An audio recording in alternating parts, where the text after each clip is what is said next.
The Eagles had everything within their grasp. A second-place finish in the NFC, a clearer path to the Super Bowl, and a matchup that would have significantly improved their chances of advancing.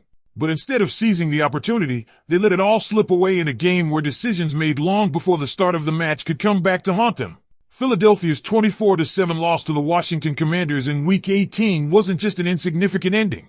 It was a missed opportunity with real consequences, and now they're paying for it, facing a much tougher wild-card opponent, the San Francisco 49ers. I have a few important points to discuss with you today, but first, make sure you hit the like button if you were also saddened by the loss against the Commanders.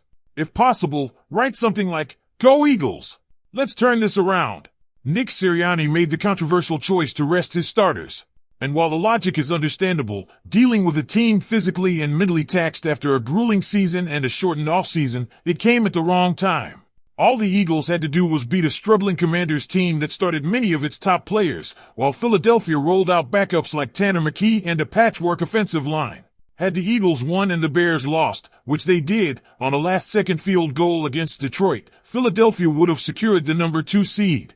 That would have meant a first-round matchup against a battered Green Bay squad and a guaranteed home game in the divisional round. Instead, because Chicago owns the head-to-head tiebreaker from the Black Friday game, they slide into the 2nd seed. Philly drops to 3rd and now has to face the Niners, one of the NFL's most physical, dangerous playoff teams. There's no sugarcoating it. This road just got much harder. This loss wasn't just about resting players. It exposed serious depth issues and coaching inconsistencies. Tanner McKee, who had shown promising flashes in limited action, started the game well but quickly fell off. His accuracy collapsed under pressure, and that pressure was relentless. The Eagles' backup offensive line was a mess. Matt Pryor was so ineffective at right tackle that the coaches had to shift him to guard, trying Cam Williams outside, which didn't work either. Eventually, Tyler Steen had to be moved to right guard just to hold things together. With Brett Toth going down due to a concussion, Drew Kendall had to come in at center. By the end, the entire right side of the line was a turnstile, unable to protect McKee or open up anything in the run game. It's no surprise that the Eagles squandered back-to-back red zone trips, including one set up by a Jix Hunt interception, his team-leading pick as an edge rusher.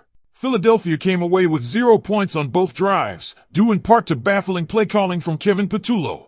3rd and 1? Pass. 4th and 1? Pass again. It failed both times. Then there's the defense, particularly the secondary. Keely Ringo and Jacorian Bennett were exposed on the outside. The 2 young corners looked completely lost in coverage. No ball skills, no awareness, and they were flagged repeatedly for pass interference. This isn't a new issue, it's exactly why Bennett hadn't seen the field all year. Ringo, for all his upside as a special teams gunner, looked out of his depth as a boundary corner. On the game-sealing touchdown, his lack of football instincts was glaring. With Josh Johnson scrambling and nothing open, Ringo drifted toward the back of the end zone instead of closing in to make a tackle. Johnson saw it, tucked it, and ran in for 6. It was a mental breakdown emblematic of the kind of sloppiness the Eagles displayed across the board. Even the run defense faltered, which has been one of Philadelphia's most reliable strengths all year. And while McKee's struggles and the offensive line's collapse were clear issues, the coaching left a lot to be desired. Once again, the sequencing of play calls was off. Nothing was schemed open for McKee. There was no rhythm to the offense, no flow. Just a flat, disconnected team that looked like it was going through the motions. Now all that leads to a brutal wild card draw, San Francisco. While the Niners lost to Seattle and were exposed in some key areas, namely their offensive line without Trent Williams, they're still an elite team with playoff experience, a nasty front, and one of the smartest offensive minds in the league in Kyle Shanahan. The Seahawks' defensive front overwhelmed the Niners, stuffing the run and collapsing the pocket around Brock Purdy. That's the blueprint. The Eagles' defensive line, with its speed, length, and physicality, can do the same. But they'll need to dominate up front to control the game. If San Francisco can't run the ball, their offense falters. We saw it clearly against Seattle.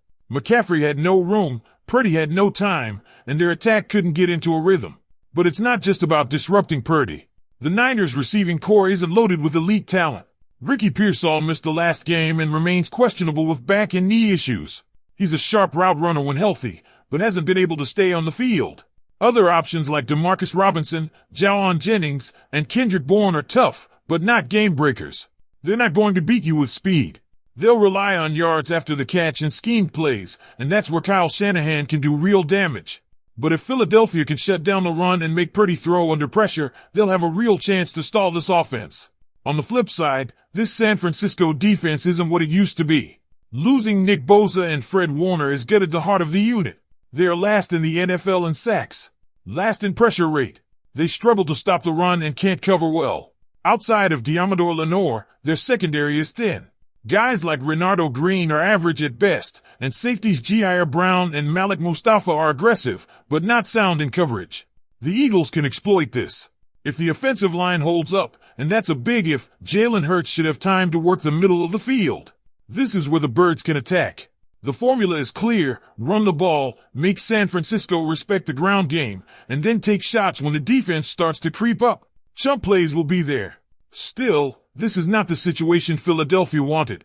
Green Bay, with Jordan Love just coming back from a concussion, without Tucker Kraft, and missing key pieces like Micah Parsons, would have been an ideal draw. Instead, they're dealing with a team that may be wounded, but still has teeth. The Niners will bring everything they've got. The playoff schedule hasn't been announced yet, but it's almost certain that this game will be on Sunday. The NFL will want this ratings monster in the prime slot, two massive fan bases, two historic franchises, or rivalry renewed. This game has national attention written all over it, and it could have been avoided. If Sirianni had played his starters for even a half, taking care of business against a bad Washington team, none of this might have happened. But here we are. Philadelphia now faces one of the toughest wild card matchups in recent memory, and the road to the Super Bowl is officially uphill. What do you think, Eagles fans? Did Nick Sirianni make the right call in resting his starters, or did he cost the team a real shot at a second Lombardi? The implications of that Week 18 decision by Nick Sirianni are more than just strategic, they're psychological. This team went from potentially easing into a playoff run with momentum to being forced into a dogfight against one of the most physical teams in the league. When you consider the Eagles' recent postseason history, that 2 seed was more than a number. It was a shield. Under Sirianni, the team had thrived at home in the playoffs. The Link is a different environment in January, and every team in the NFC knows it. That opportunity is now gone, and all for the sake of rest that may not have been necessary. And make no mistake, this San Francisco team is going to come in with a chip on its shoulder. The memory of last year's NFC Championship game blowout is still fresh. Philadelphia dominated that game, but this is not the same 49ers squad. Injuries have decimated their depth, particularly on the defensive side, but Kyle Shanahan is a coach who thrives when counted out. He will come into this game with everything he's got, and he'll be scheming to take advantage of an Eagles secondary that looked completely overmatched in Week 18. That's where the pressure falls on Sean Desai and this Eagles defense. The front seven needs to own this game. They have the talent to do it. If Jordan Davis, Jalen Carter, and Josh Sweat can collapse the pocket and take away McCaffrey's lanes early, it will force Brock Purdy into situations where he's not comfortable. While Purdy was electric over the past month, the Seahawks proved that the right kind of pressure can short-circuit the Niners' entire offensive rhythm. The key for Philadelphia will be generating that pressure organically, without blitzing heavily and exposing a young and vulnerable secondary. On offense, the Birds must return to their identity. Too often this year they've abandoned the run game, tried to air it out when it wasn't necessary. That cannot happen in this matchup.